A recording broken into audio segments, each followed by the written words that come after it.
Welcome to Tochi Stories. Please don't forget to like, subscribe, and turn on post notification because it will mean the whole world to me. Now let's get right into the story. Brace yourself. The rain fell gently on the roof of the hall, a soft rhythm that echoed the heaviness in Chioma's chest. She stood beside her father's casket, trying to hold her breath steady as the final prayers were whispered. Her hand clutched the silk of her black wrapper like a lifeline, her entire body trembling as if she were barely stitched together. Everything felt surreal. This wasn't just any man being buried. This was her father, her protector, the man who had raised her single-handedly after her mother's passing. He was the one who called her his second heartbeat, the one who whispered business advice over evening tea, who kissed her forehead after every boardroom presentation she nailed. And now he was gone, taken without warning by a cruel heart attack that shattered her world like glass. Beside her stood Emeka, her husband of 2 years, his arm wrapped protectively around her waist. Ada, her best friend since university days, clutched her hand with tears streaming down her cheeks as if the loss were hers. Chioma didn't yet know how wrong she was to think these two were her anchors in the storm. After the burial, family members swarmed around her like vultures. Everyone had an opinion, an expectation, a selfish concern wrapped in feigned sympathy. They spoke in hushed tones about the business, the estate, the money. "You must be careful, Chioma," one aunt whispered. "Too many eyes are watching you now." But Chioma wasn't thinking about inheritance or company shares. She was trying to figure out how to get out of bed the next day without hearing her father's voice. Emeka was different, though. He took charge like a real man, calling meetings, arranging lawyers, and comforting her with words that felt rehearsed but believable.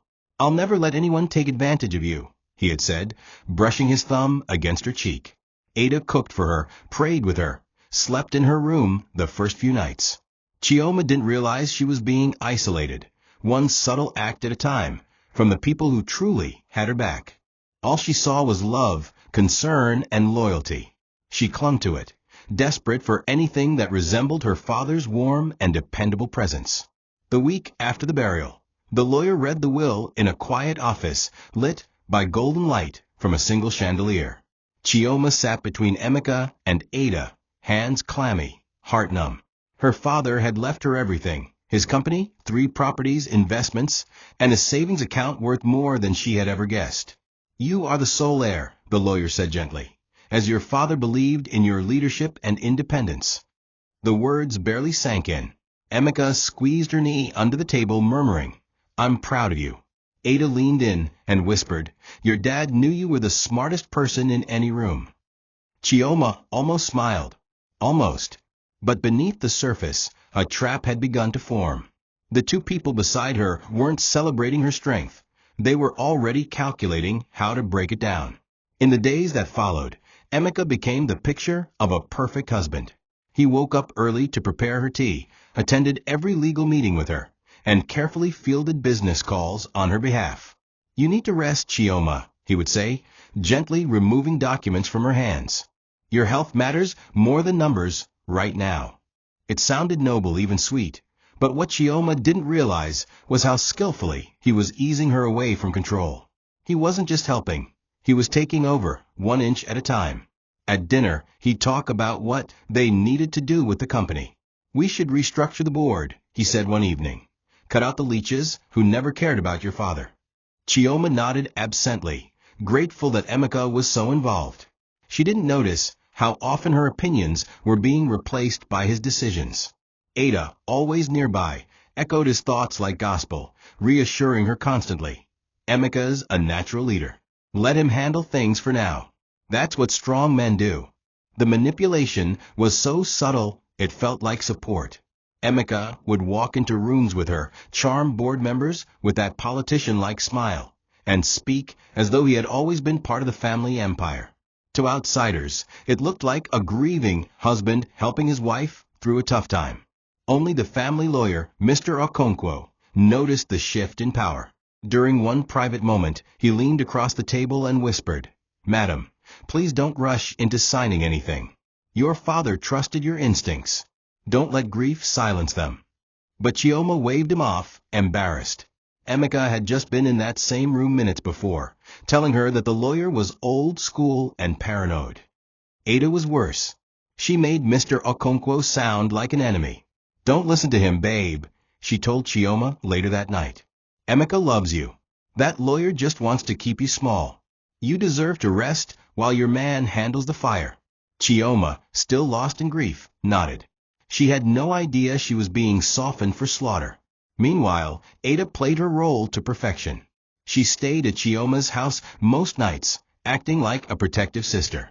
She helped with business calls, made small jokes to lift Chioma's spirit, and always praised Emeka, subtly, repeatedly.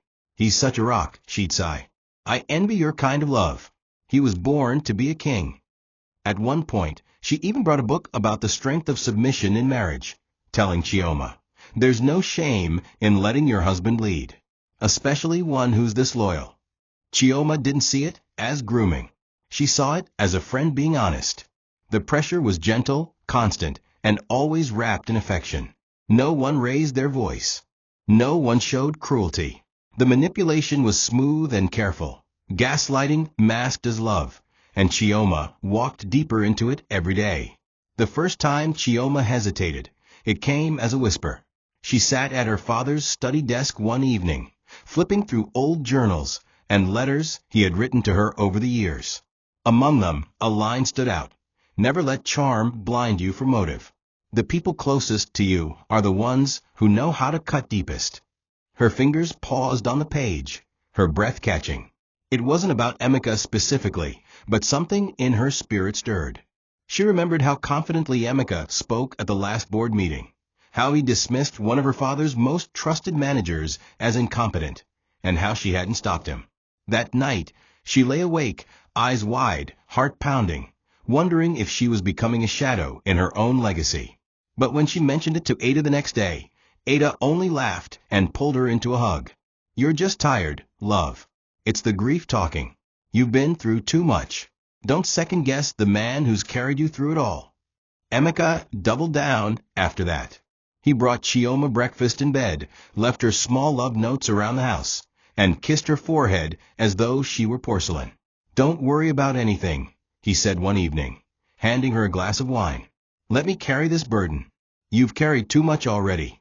It sounded so loving, so selfless, but the pattern was always the same. Remove her from control, flatter her into silence, take more ground. At one point, Chioma asked about a particular property sale she hadn't approved. Emeka waved it off. "It was just a minor adjustment. I'll show you the papers later." Ada chimed in immediately. "Men are wired to fix things. Don't let details wear you out." Chioma sat back, unsure, but said nothing. Her voice, once firm in meetings and powerful at board tables, was now reduced to sighs and nods. A few days later, she asked Mr. Okonkwo if she could delay signing the final transfer of estate authority to Emeka. He paused, concerned, and said, "You absolutely can. You're the rightful owner. No one should rush you." But before she could reflect on that advice, Ada intervened again. That same evening, Ada sat by her bedside with a cup of tea, holding her hand gently. "Chioma, you're drowning. I see it. You don't eat well, you don't sleep. Emeka is offering you rest. Why won't you take it? Trust me, you'll feel free when you do." It was the phrase that broke her defenses. Trust me. Chioma had trusted Ada through everything: boyfriend drama, career shifts, her father's illness. If Ada believed this was the right thing, maybe she was just being paranoid. And so, with trembling hands and tearful eyes, she whispered, "Okay, I'll sign."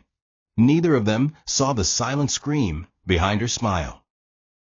Chioma's decision to sign over her inheritance came with an avalanche of emotional relief, at least on the surface.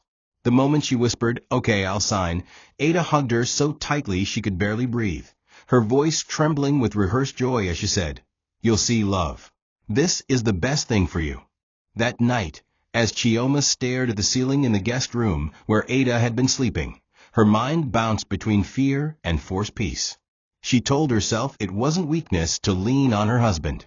He'd been nothing but devoted. And Ada? Ada had practically been her second soul for over a decade. If both of them believed this was the best move, Wasn't it pride to resist? Still, her father's words from that journal haunted her like a ghost, not loud, but persistent, gnawing at the edges of her decision. The next morning, she dressed without looking in the mirror. When she walked into the kitchen, Emeka was already setting the table, whistling like a man with no burdens. "You've made the right choice," he said before she even greeted him, as though he'd already read her thoughts. She smiled weakly, not because she was sure, but because she couldn't bear to admit she wasn't anymore. The days that followed blurred into a calculated performance of love and control. Emeka no longer asked if she wanted to attend meetings. He simply told her the outcomes, claiming he didn't want her troubled with too many details. Whenever she asked to see the reports herself, he'd distract her with affection or feign offense. "You don't trust me?" he'd ask with wounded eyes, making her feel guilty for even asking. Ada reinforced it all like clockwork. "Chioma, you're overthinking again," she'd sigh. "You're letting your trauma win. Emeka is a man. He understands pressure. Let him handle it. You're not alone anymore." The two of them created a world where Chioma was always tired, always confused, always unsure, but thankfully always loved. It was emotional erosion in its most polished form. She stopped correcting Emeka when he made business decisions without her. She stopped checking the balance sheets. Eventually, she even stopped going into her father's study, where the real decisions were once made. The saddest part was, no one forced her with chains or threats, only words dressed in affection and advice. The lawyer, Mr. Okonkwo, noticed her growing silence. He called one evening asking if she had made a final decision. "I want to respect your timing," he said gently. "But your father chose you for a reason. That kind of trust should not be given away without scrutiny." Chioma promised to get back to him and hung up with shaky hands. She told Emeka about the call during dinner, and his reaction was swift. His smile vanished, replaced by irritation that barely masked rage.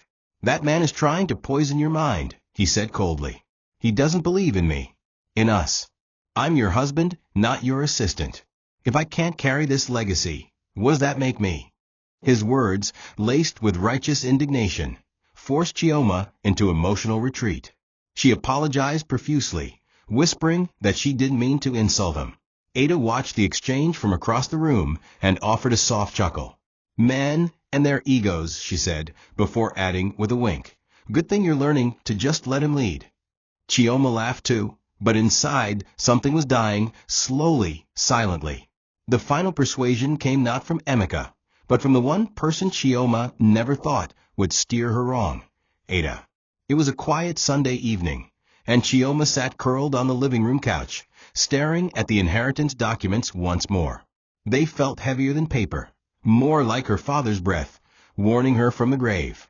She couldn't shake the fear, no matter how hard she tried.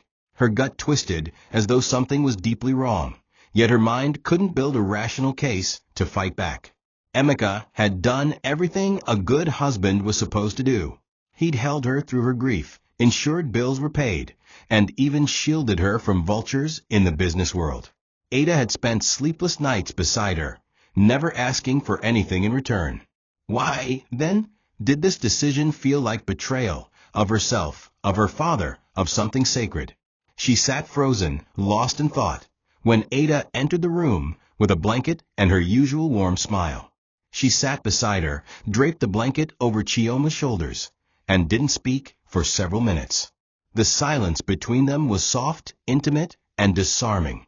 When Ada finally spoke, it was with the precision of someone who had practiced every word. "Chioma," she said gently, "I know this is hard, but you've been walking around with your father's burden like it's your own. You deserve peace, rest, joy. You don't have to keep proving that you're strong." Her words slid into Chioma's tired mind like a lullaby. She reached for her hand and added, "You have a husband who loves you and wants to build this empire with you. Don't block that because of fear. Real love means trust." Chioma's eyes watered as she whispered, "But what if I regret it?" Ada leaned in and hugged her tightly, stroking her hair like a mother soothing a child. "You won't," she whispered. "He's proven himself.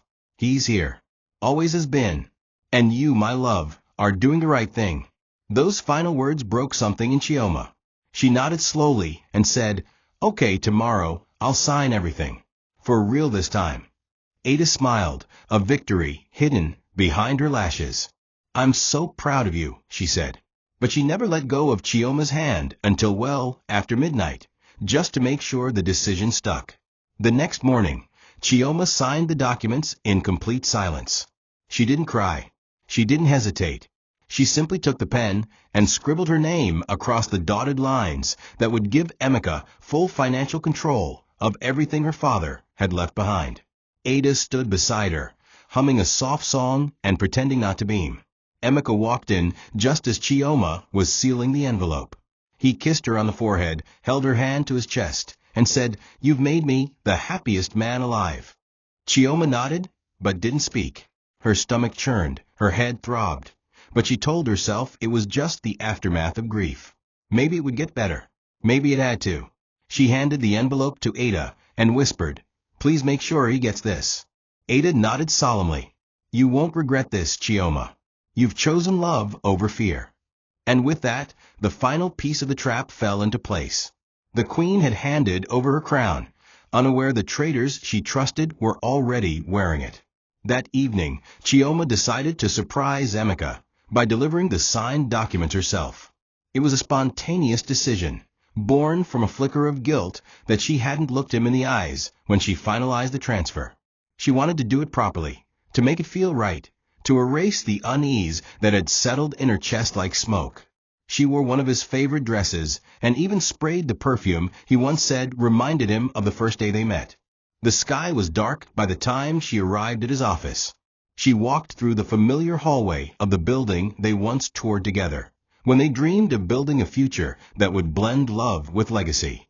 Everything felt strangely distant tonight, like a film she was no longer starring in. When she reached his office door, she raised her fist to knock. But voices, soft, muffled, and familiar, froze her hand midair. She leaned closer, heart racing, as a laugh she hadn't heard in that tone in weeks pierced through the wooden door. It was Ada. Chioma's hand dropped to her side as her eyes widened. She leaned in without thinking, her ear now against the door. The words she heard shattered something so deep inside her that she forgot how to breathe. "She finally signed," Ada whispered with cruel satisfaction. "Took long enough." Emeka laughed. "She always was too trusting. You played her perfectly." The sound of a kiss echoed through the crack of the doorframe. Chioma staggered back like someone had punched her in the chest. The documents slipped from her fingers and scattered across the floor, but she didn't even notice. Her eyes blurred, her legs weak, and her heart thudded so loudly she feared they might hear it through the walls. She didn't open the door. She didn't scream. She didn't confront them. She turned around silently, picked up the documents with shaking hands, and walked away without a word. Her entire world had collapsed in one moment, yet she made no noise. Only her tears spoke. She cried the entire drive home, silently, furiously, without wailing, without breath. That kind of pain didn't know how to scream. It simply burned. When she reached her house, she locked the door behind her, fell to the floor in the foyer, and let the weight of the betrayal crush her. She didn't eat that night. She didn't speak. When Ada arrived 2 hours later, pretending to check in, she found Chioma curled on the couch. "Oh no, love, what's wrong?" she whispered as she rushed to her side. Chioma sat up slowly, face blank, eyes puffy but unreadable. "Just feeling overwhelmed," she said hoarsely. Ada pulled her into a hug. "It's okay. You did the right thing. Everything will be better now." Chioma nodded into her friend's shoulder, saying nothing. And Ada, confident in her lie, smug in her victory, had no idea she had just hugged the very woman who had caught her in the act.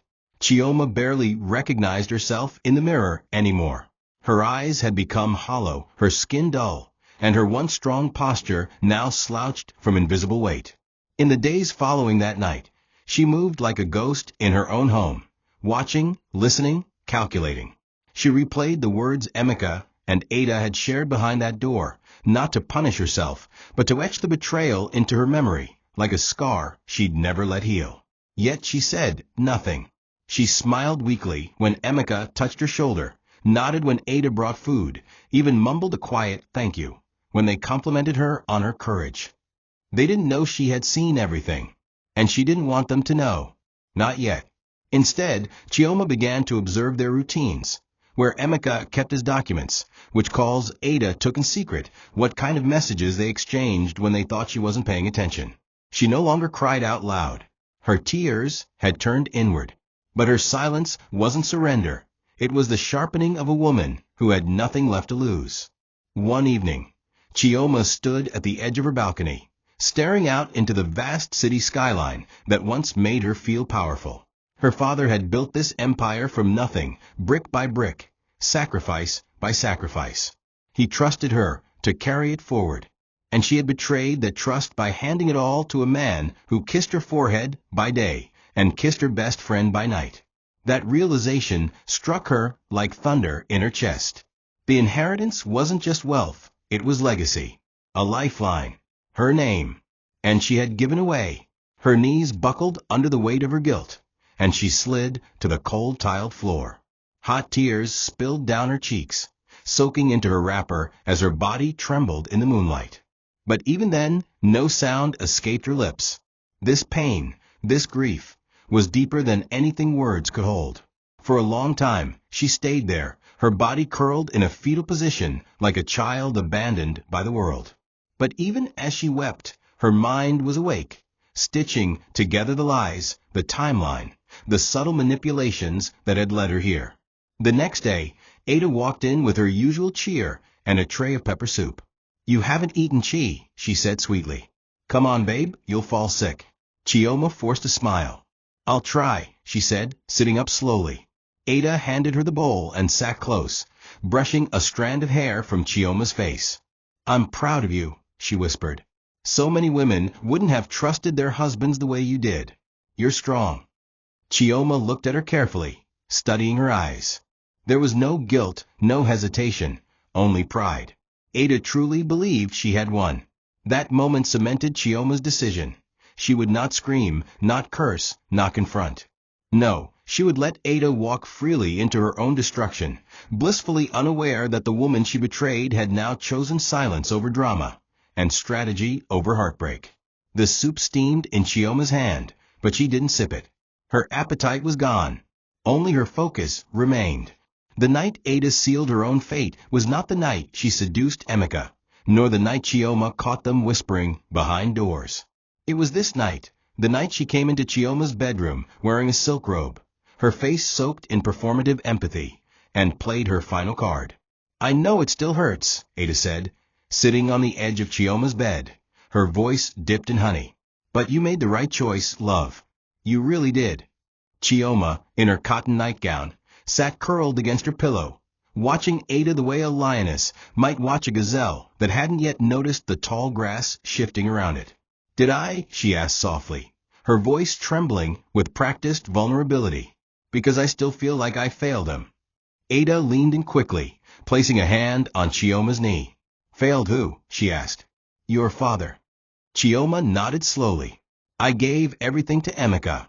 What if I was supposed to lead? What if this was my battle?" Ada's eyes flickered, just for a second. But then her mask returned. "Chi, listen to me," she said firmly. "Being wise isn't about doing everything. It's about knowing who can do it better." That sentence echoed in Chioma's chest like the final note of a funeral hymn. She bit her lip and looked down, as though trying to suppress her guilt. In reality, she was holding back laughter. How poetic it all was. The woman who used to beg for scraps from her fridge, now convincing her to surrender a dynasty. "You're right," she whispered. "I think I needed to hear that." Ada smiled, triumphant. "You're a queen, Chi, and queen's delegate. Emeka will protect this family name.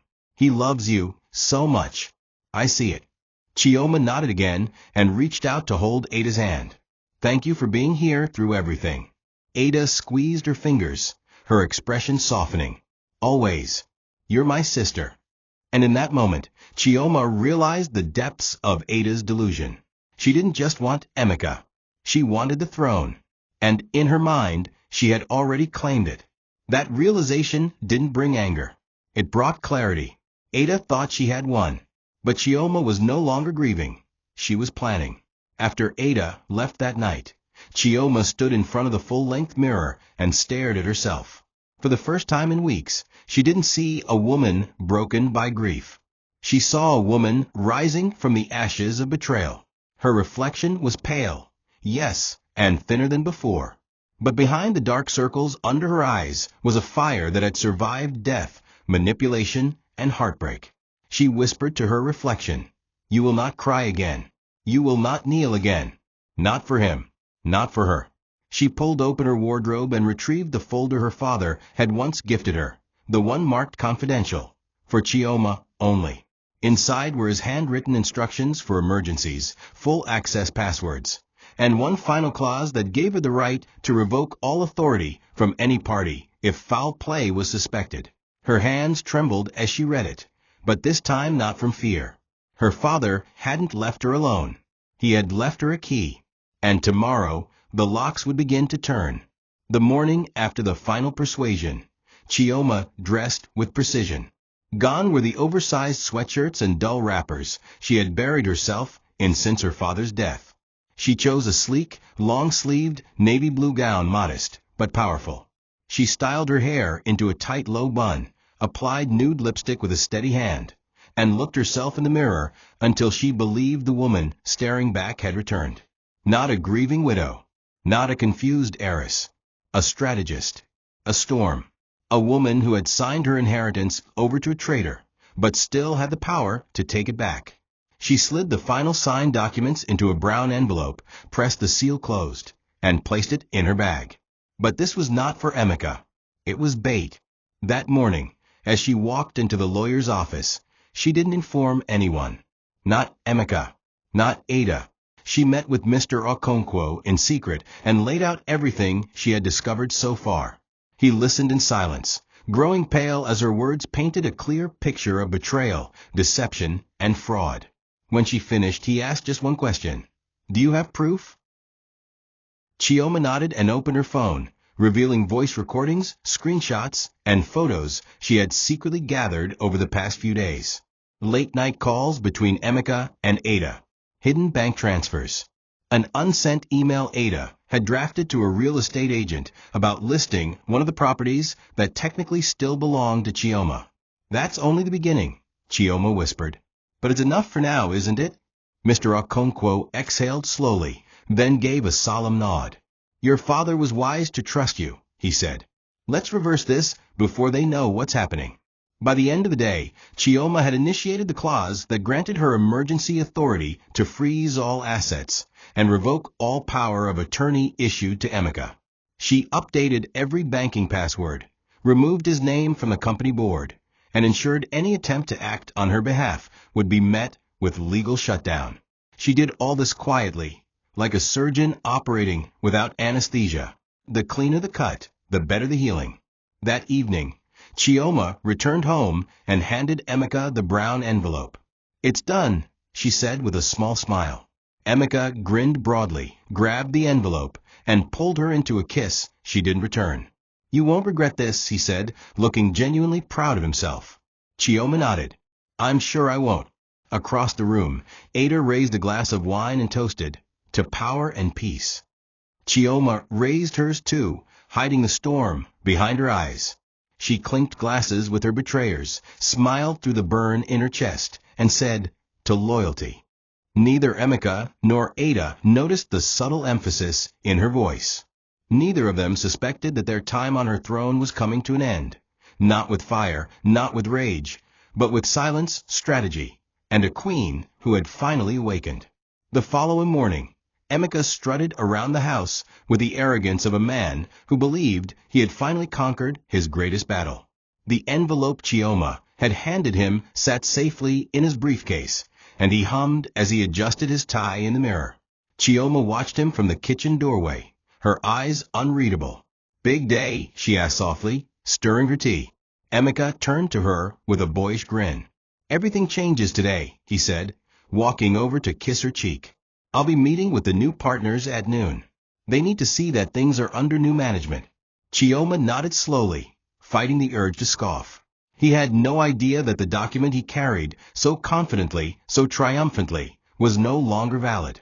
The real control had quietly shifted back to her. She had only handed him a decoy, a ceremonial illusion for a man whose greed had clouded all caution. She watched him walk out the door with a smile, not because she was happy, but because she now understood power did not always roar. Sometimes it whispered. Later that afternoon, Chioma received a visit from Ada. She didn't knock, she never did. She walked in as though the house already belonged to her, her high heels clicking on the marble floor with an arrogance she no longer tried to hide. She wore a red fitted dress that clung to her like ambition, and her makeup was flawless, perfect for a celebration that hadn't yet been exposed. "Just checking in," she said sweetly, placing a bottle of wine on the counter. "Thought we could toast to freedom. You must feel so much lighter now that the burden isn't on you." Chioma forced a laugh. "So light I could float away." Ada grinned and poured 2 glasses of wine. She raised hers and said, "To the best decision of your life." Chioma clinked glasses but didn't drink. She studied Ada carefully, noting how relaxed she was, how bold. There was no more pretending. Ada had shifted from helper to co-ruler in her mind. It was written in her posture, her tone, her confidence. Chioma sipped her wine without blinking. She was glad Ada had come. It would be the last time she'd ever walk into that house feeling victorious.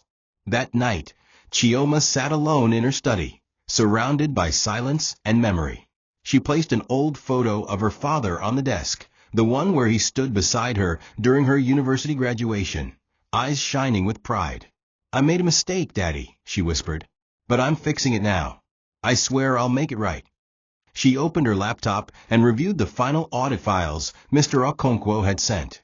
She had begun investigating her husband's movements weeks ago, but now she had a full digital trail of financial anomalies, company leaks, and secret real estate inquiries made under Emeka's name.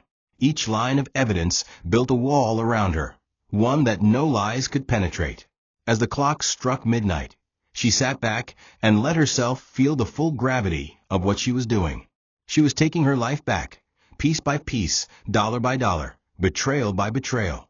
She didn't feel like a victim anymore. She felt like a queen sharpening her crown, not to wear it, but to cut with it. Chioma didn't sleep that night. Her body lay still on the bed beside Emeka's, but her mind wandered through shadows of memory and calculations. Emeka had come home beaming, babbling about how impressed the board was, how they finally saw him as more than just her husband. He talked of rebranding, of global expansion, of Ada joining as his strategic advisor. The audacity of it all nearly made Chioma laugh out loud. But she didn't. She lay there, calm and composed, allowing him to believe the performance was still working. "You've always been my good luck charm," he said, kissing her forehead. "Now I get to build something of my own. For us." For a brief moment, she stared at the ceiling and wondered if Emeka had ever truly loved her, or if the entire marriage had been a means to an end. The answer didn't hurt as much as it used to. Maybe because the version of herself that could be destroyed by love no longer lived here. The woman beside him now was colder, wiser, and dangerously patient. At breakfast the next day, Ada arrived with croissants and lipstick on her collar. Chioma saw it immediately, but said nothing. She listened as they laughed about the company's new direction, and how women didn't need to handle stress.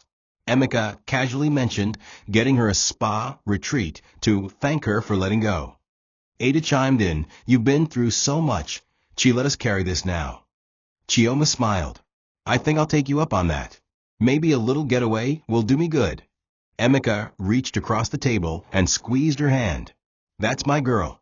She smiled and pulled her hand away gently, nodding like a woman who had finally learned to surrender. The truth was, Chioma had already booked her getaway, but not to escape. She had arranged a secluded location to review her final revenge plan with Mr. Okonkwo, a location with no distractions and no risk of emotional interruptions.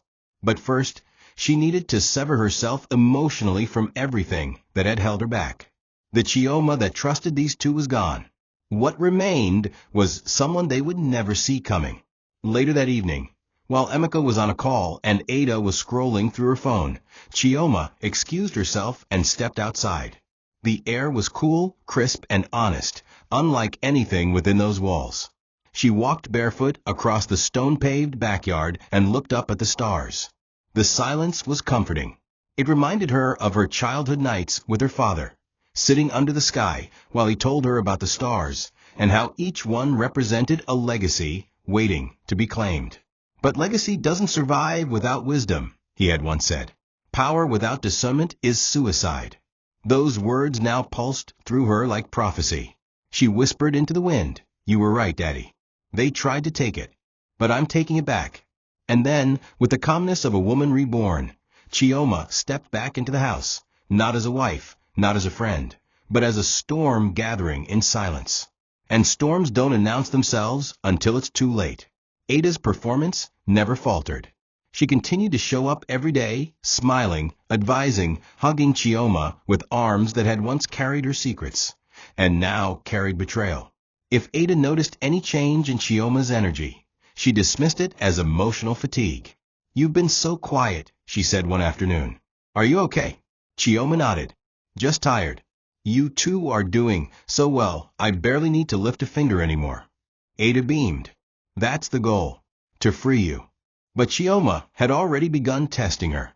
She intentionally dropped fake information about properties she planned to sell, knowing Ada would carry the news straight to Emeka.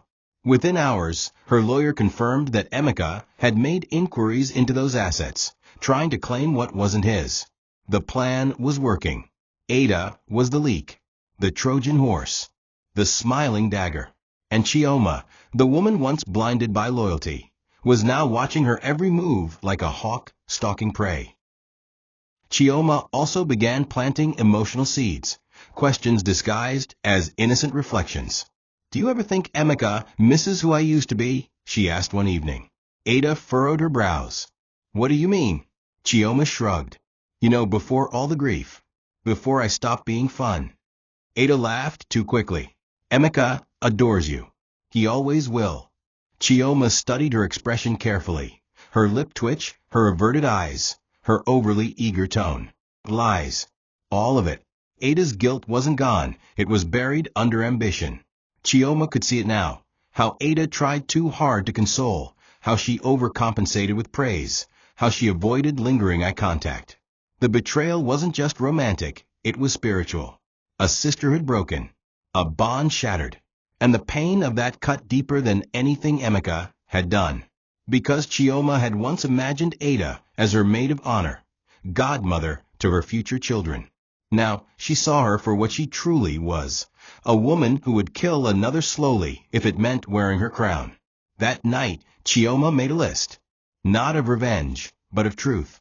Every act, every whisper, every moment she had chosen to stay silent. She wrote it all down, item by item, day by day, until the page bled with clarity. Her hand trembled not from rage, but from liberation. For so long she had been surviving. Now she was preparing to strike, not with fists or tears, but with facts, precision, and legal brilliance. And when the moment came, she wouldn't scream. She wouldn't shout. She would simply pull the rug from beneath their feet and watch them fall into the pit they dug for her. Ada would never see it coming. Emeka would crumble from the inside. And Chioma? Chioma would finally smile again, because this time she wouldn't be smiling for show. She would be smiling because justice, long delayed, had finally learned her name. Each day that Chioma pretended not to know the truth felt like swallowing glass. The more she smiled, the more her heart bled. She woke every morning beside the man who had sold her out, who kissed her lips while wiping her name from everything she once owned. The cruelty wasn't just in his betrayal. It was in his audacity to still treat her like she belonged to him. Emeka had become bolder since the handover. He no longer asked for her opinions. He made decisions and informed her afterward, as though she were a child who needed to be managed. At business meetings, he now sat at the head of the table, while she remained home or waited outside. Her father's portrait still hung in the living room, but Chioma no longer felt like she was living in the house he built. It now felt like she was a guest in her own legacy. She walked softly, listened carefully, and memorized every slight, every smirk, every oversight. But behind her soft silence was a mind sharpening like a blade. Ada's presence had become a daily fixture. She hovered like perfume that refused to leave the air. In front of Chioma, she was gentle, affectionate, and endlessly praising. Behind closed doors, she operated like a co-owner, offering Emeka advice, taking calls meant for Chioma, and giving instructions to staff with a tone that made Chioma's blood boil. Yet still, Chioma said nothing. She let Ada prance around in victory. She let Emeka continue believing he had broken her. And every time Ada hugged her, Chioma returned it, longer, tighter, more convincingly than the last. She had come to realize that exposing a lie too early robs it of its full weight. No, she would wait. Not out of cowardice, but out of strategy. A snake doesn't strike when threatened. It strikes when its prey thinks it's safe. And Emeka and Ada, they thought they had already won.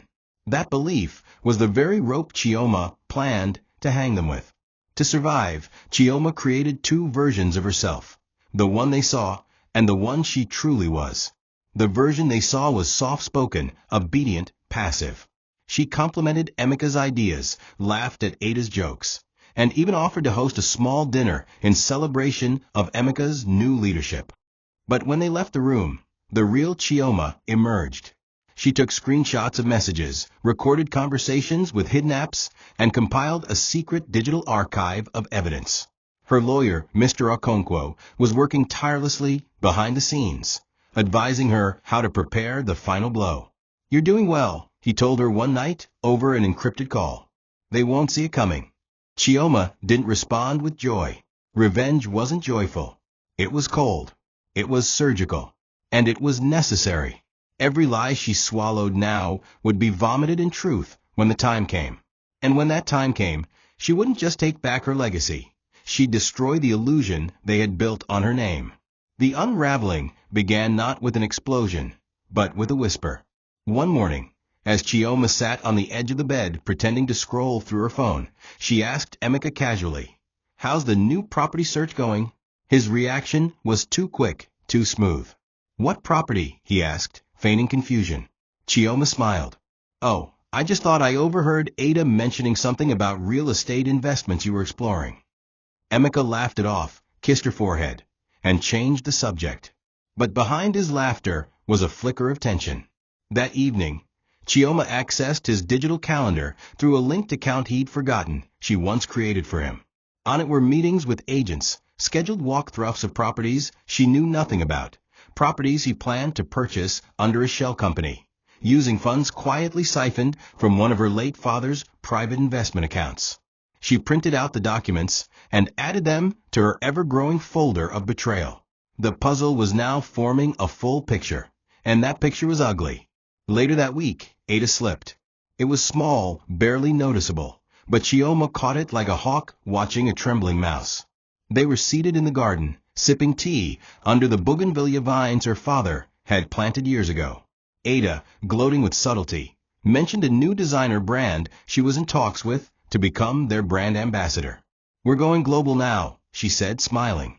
"Soon, Chi, you'll be sipping mimosas in Paris, while Emeka and I take care of things here." Chioma tilted her head. "We?" she asked. Ada blinked. "I mean, the team." Chioma nodded slowly. "Of course." But inside, a new emotion stirred, not rage, not sorrow, confirmation. Ada was no longer being cautious. She believed the house was hers. She spoke with entitlement, dressed like royalty, and moved like a woman whose crown had already been placed. And Chioma? She was happy to let her think that. Because nothing disarms a traitor faster than their own delusion of victory. That night, Chioma opened her journal and made two lists. On the left, she titled it What They Took. She wrote, "My father's name, my peace, my dignity, my silence." On the right, she titled the second column, What I'm Taking Back. She wrote everything. Her handwriting shook, not from fear, but from the weight of her promise. She closed the book and stared into the dim light of her study, the walls echoing her father's favorite quote, "The weight of gold cannot crush a wise soul." She repeated the words aloud, slowly, steadily, until they filled her lungs like armor. The first unraveling had begun. The slips had started. All she needed now was time and silence. They would never see the knife until they tasted its edge. There comes a moment in every survivor's story when grief turns to fire, and for Chioma, that moment arrived when she walked into her father's old office and saw her reflection in the full-length mirror behind his desk. She stared at the woman standing before her, not the bruised soul from months ago, not the naive daughter, not the obedient wife, but a woman forged in fire and betrayal. She stepped closer and traced the edge of the mirror, as if expecting her old self to reach out and pull her back. But the woman in the reflection didn't cry. She didn't flinch. She didn't need rescue. And in that moment, Chioma realized something both painful and empowering. She had been broken, but not beyond repair. She whispered to herself, "This is the last time I mourn who I used to be." Then, in one sharp motion, she lifted a glass paperweight from the table and shattered the mirror. Pieces of glass scattered across the carpet like symbols of everything she had outgrown. The sound of the shattering drew Ada's attention. She rushed in moments later, wide-eyed. "Chioma, are you okay? What happened?" Chioma turned slowly, the smallest smear of blood on her palm from a shard she'd clenched. "Just a mirror," she said calmly. "It cracked on its own." Ada blinked, unconvinced. "Do you need help?" she asked, stepping forward. Chioma's gaze hardened. "No. I've been helping myself for months now." Ada laughed nervously. "You're scaring me. Maybe we should get some air." Chioma picked up a shard from the floor and held it between her fingers. "Do you know what happens when a mirror breaks?" she asked, her voice eerily soft. "They say it brings 7 years of bad luck. But I think it just frees you from the illusion of reflection." Ada didn't respond. Her smile had faded.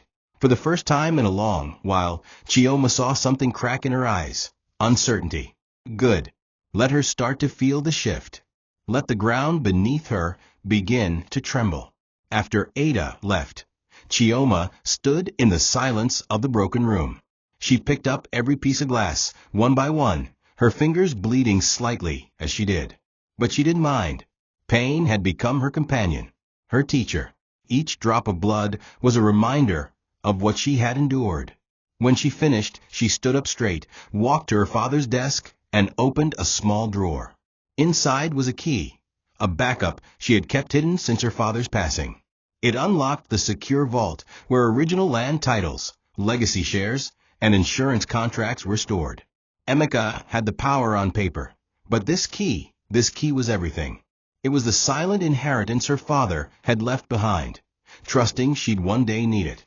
Chioma held the key tightly, closed her eyes, and whispered, "You were right, Daddy. You always knew the wolves were coming. I'm ready now." And with that, she turned off the lights and walked out, leaving the shattered mirror behind as a tombstone for the woman she would never be again.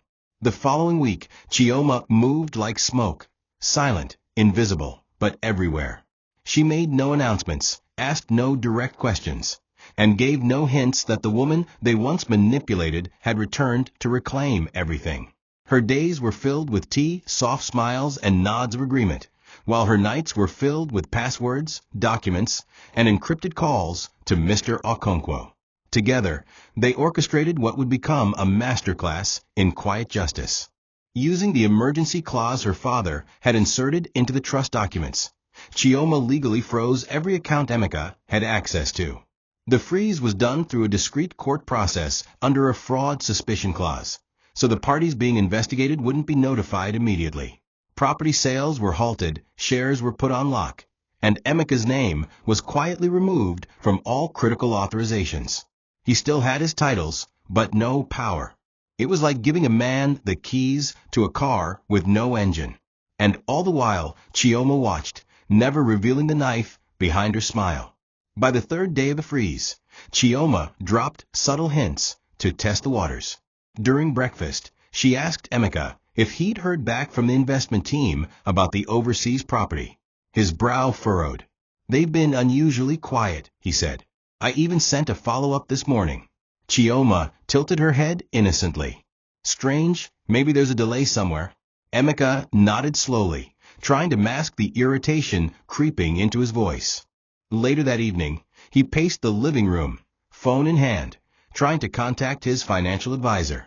Every call ended with the same phrase, "We're currently reviewing your access." He began to sweat.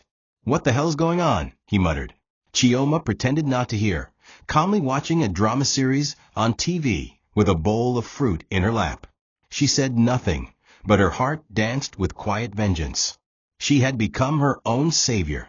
No screams, no chaos, just strategy, just precision, and soon exposure.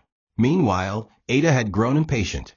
The money hadn't started flowing the way she expected.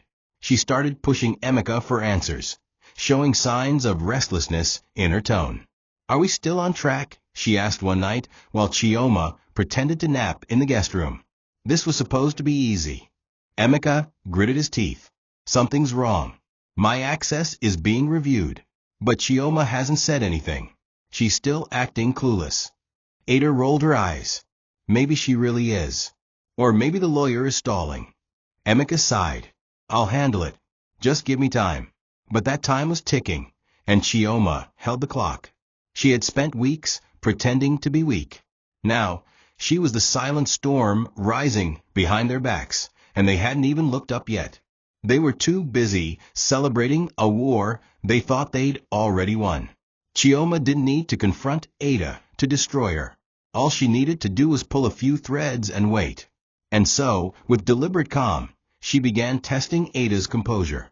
One morning, she casually mentioned over coffee that she was considering returning to the company, just part-time. "You know, for closure," she added softly. Ada's hand froze halfway through stirring her tea. "Oh," she asked, forcing a smile. "You think that's wise?" Chioma nodded. "It was my father's dream, after all. And Emeka has been so busy lately. I thought it might help ease the burden." Ada swallowed hard. Right, of course. That was the first crack. Chioma noted how Ada's left hand trembled ever so slightly. How she barely touched her tea afterward. How she kept glancing at her phone like a woman whose world was beginning to tremble beneath her heels. It was subtle, but it was real. The mask had shifted, and Chioma was ready to rip it off, piece by piece. Later that day, Chioma set a subtle trap. She left an accidental voice memo open on her tablet with the sound of her and the lawyer discussing a reversal of the inheritance transfer. She then excused herself to take a call in the other room, leaving Ada alone with the device. From a hidden surveillance feed in her bedroom, Chioma watched as Ada's curiosity got the better of her. Within seconds, she had picked up the tablet, rewound the audio, and played the conversation twice. Her face twisted with panic, and she immediately made a call. "Emeka," she whispered urgently. "We have a problem.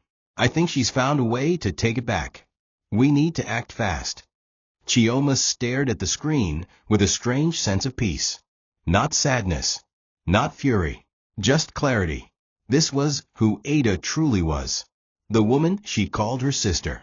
The woman who had helped her choose wedding dresses, who had held her father's hand on his deathbed, who had whispered, "I'll protect you," through sobs. That woman was a mirage. The real Ada had just shown her face. When Chioma walked back into the room, Ada had composed herself again. Too late. The damage was done. Chioma sat down, picked up her tablet, and offered a gentle smile. "Everything okay?" Ada nodded too quickly. Yeah. I just remembered something I have to handle later." Chioma tilted her head. "You look a little pale. Are you sure you're all right?" Ada waved her off, laughing nervously. "Just didn't sleep much." Chioma leaned in, her tone velvet soft. "Then you should rest. You've done so much already." Ada blinked, unsure how to read her. But the confusion in her eyes was all Chioma needed. Ada's cracks were no longer theoretical. They were visible now, breaking through the polished veneer she had worked so hard to perfect. And with every passing hour, Chioma would widen them, until the whole structure of her lie came crashing down. Emeka's descent into panic didn't come from a single moment. It came from a series of small humiliations that stripped away his illusion of power one layer at a time. First, his primary bank account was suspended due to irregularities. Then his access to the board portal was denied. Calls to the finance manager went unanswered. He tried using his company card during a lunch meeting and was told it had been deactivated. By the third incident, he was seething. He stormed into the house, slamming the door hard enough to rattle the chandelier. "Chioma," he shouted, his voice echoing through the halls. She was in the living room, calmly flipping through a business magazine. "Yes, darling," she asked sweetly. "Did something happen?" He stared at her for a long moment, as if trying to figure out whether she was playing dumb or genuinely oblivious. "My accounts are frozen. My access is being revoked. What's going on?" Chioma raised her brows. "That's strange. I haven't touched anything." She tilted her head. "Maybe the lawyer knows?" Emeka paced back and forth like a caged animal. "Don't play games with me, Chioma. You said you handed everything over." She nodded. "I did. You have the papers, don't you?" Emeka scoffed. "Then why is everything locked down?" Chioma stood and walked toward him slowly, her eyes calm but piercing. "Maybe someone discovered something," she said softly. "Something like misuse of assets or betrayal." Emeka's face paled. "What do you mean?" Chioma leaned closer. "I mean, the law has eyes and ears. And it's funny how quickly things change when those eyes look in the right direction." For the first time since this began, Emeka couldn't find the words to respond. His breath caught in his throat. He turned away quickly, dialing Ada. She didn't pick up. He called again. Nothing. "Damn it," he muttered. Chioma watched him, arms folded. "You look worried," she said gently. "Is everything all right?" That evening, Emeka received a notice at the gate, a formal document informing him of a pending investigation regarding financial mismanagement and fraudulent transfers under his name. A restraining clause had been added to prevent the liquidation of any property linked to the estate. Emeka stared at the envelope, hands trembling. This couldn't be happening. Not now. Not after everything he had done to secure control. He burst into the bedroom, where Chioma was calmly removing her earrings. "You did this," he growled. "You set me up." Chioma turned slowly, her face the picture of composed grace. "No, Emeka. You set yourself up. I just let the truth speak." He took a step forward, furious, but something in her eyes stopped him. It wasn't fear. It was finality. "I suggest you get a lawyer," she said, walking past him. "The storm hasn't started. This is just the wind." And with that, Chioma left him standing in the shadows of the empire he thought he had stolen, now crumbling beneath his feet. The memorial gala in honor of Chief Ephanian Chemicalam was a grand affair, elegant, dignified, and attended by dignitaries, board members, old friends, and society elites. The estate grounds shimmered under golden lights, and the scent of roses filled the air. Chioma wore a long, regal black gown with silver embroidery stitched along the collar, a quiet but symbolic nod to the empire her father built. On her arm was Mr. Okonkwo, standing as both legal counsel and silent guardian. Emeka stood nearby, stiff in his fitted navy suit, his smile stretched unnaturally thin. Ada, dressed in red like a second wife, stood with her head held high, making small talk as though she belonged. They believed tonight was the last night they'd need to pretend. They thought Chioma would finally make a speech publicly thanking Emeka for his leadership and vision. Instead, Chioma stood at the podium and looked out at a sea of familiar and unfamiliar faces, her voice steady, calm, and cold. "Tonight," she began, "we celebrate my father's life, his legacy, and the principles he stood for: integrity, loyalty, and legacy." She paused, letting those words linger. "But I've come to learn that legacy doesn't survive only through blood. It survives through truth. And sometimes, truth hides behind masks worn by those you trusted most." Murmurs began to spread through the crowd. Emeka shifted uncomfortably. Ada's smile twitched. Chioma lifted a small remote, and the screen behind her lit up, beginning a montage of damning evidence. Voice recordings of Ada and Emeka discussing how to siphon assets, digital bank transactions, real estate documents filed under false names, and a secretly recorded conversation of Ada admitting to using emotional manipulation. Gasps filled the air. Faces turned. Emeka stepped forward, attempting to protest, but Chioma held up a hand. Save it, she said quietly. Tonight, the only thing you'll be doing is listening. Ada stood frozen, her face drained of all color. The room erupted in whispers, stares, and the beginning of disgrace. Chioma turned back to the crowd. I was gaslight, manipulated, betrayed by the man I married and the woman I once called sister. But I did not break. I did not run. I chose silence until truth could scream louder than emotion. Tonight, I reclaim what is mine, not just my inheritance, but my voice. Applause began softly from one corner, then grew. Mr. Okonkwo stepped forward, handing sealed legal documents to the press and the board chair, an official revocation of Emeka's power of attorney, a fraud report, and a public audit confirmation. Within minutes, Emeka was escorted out by legal representatives. Ada tried to follow, but security stepped in. She turned to Chioma, her voice breaking. Chi, please. Let me explain. Chioma's eyes were steel. You already did. In the recordings. She walked away without looking back. The woman they underestimated had just turned their world inside out, without raising her voice or shedding a public tear. In the weeks following the gala, Chioma became the subject of headlines across the country. Heiress outsmarts husband and best friend in quiet coup. From betrayed to boss, the rise of Chioma and Chemical.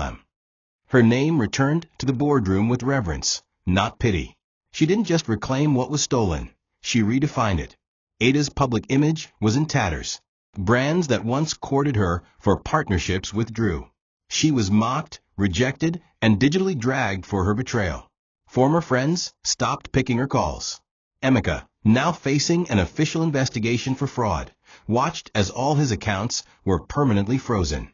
His properties were seized pending trial. His social status, once built on Chioma's name, collapsed like a house of cards. He tried to reach out, sending long emails and voicemails begging for forgiveness, claiming it was Ada's idea all along. Chioma read none of them. The man who once said she wasn't strong enough to lead now begged her to save him from the consequences of his ambition. But Chioma had no room left for bitterness. Her healing didn't come from watching them suffer. It came from reclaiming her clarity, her power, and her peace. One afternoon, she walked alone into her father's old study, now fully renovated but untouched in spirit. She sat at the desk, placed her hand on his chair, and closed her eyes. I did it, Daddy, she whispered. They thought they buried me, but you planted more than just legacy in me. You planted fire. You planted wisdom. She smiled softly, tears finally sliding down her cheeks, but they weren't tears of pain. They were tears of triumph, of relief. She looked around the room and felt whole again, not because of the wealth, not because of the public validation, but because she had faced her greatest betrayal and refused to become bitter. She chose truth. She chose self-worth. And she chose survival with elegance. Months later, during a private celebration with close friends and family, Chioma gave a short speech. They took my trust, but they didn't take my mind. They bruised my heart, but they didn't break my spirit. And for every woman out there who's ever been told to step back so a man could lead, I say this: lead anyway. The crowd erupted. She smiled, not the polite smile of a woman keeping appearances, but the radiant, confident smile of a woman who had walked through fire barefoot and came out with diamonds in her steps. As the evening sun set on her estate, Chioma stood on the balcony, watching the future unfold before her, not with fear, but with power. And behind her, framed on the wall, hung a photo of her father, eyes forever proud, forever watching. The crown was never theirs. It had always been hers. They just didn't know she had learned how to wear it in silence. Thank you for watching this video. What did you learn from this story? Drop it in the comments. Please make sure you like, comment, and subscribe to my YouTube channel Tochi Stories for more.